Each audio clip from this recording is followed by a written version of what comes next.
So we got done ripping all of the 7.5 inch material. It wasn't a whole ton of it. Now I'm going to do the 5.5 and the 3.5.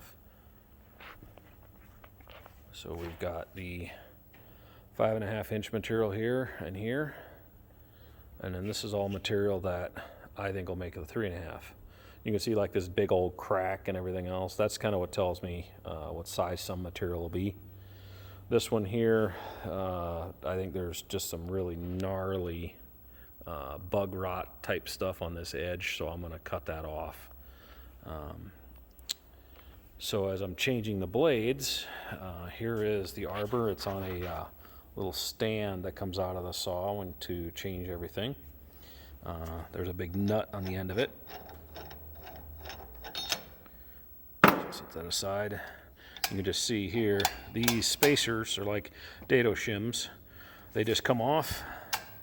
You just take these and you rearrange them as you need to. And sometimes you've got different thicknesses of ones to, I've got some more over here. They're different thicknesses and such. So what you do is you stack those spacers up, you measure between them. Right now I've got 5.5 inches between these two blades, so that's going to be my next cut. So I'm going to go ahead and tighten this up.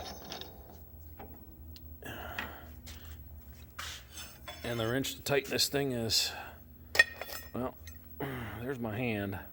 You can see that wrench is of a pretty good size.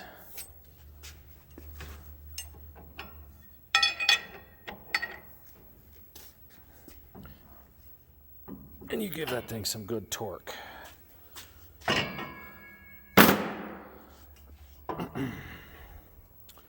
And this whole assembly here, it's not super heavy, but here is the, I'm gonna get used to that.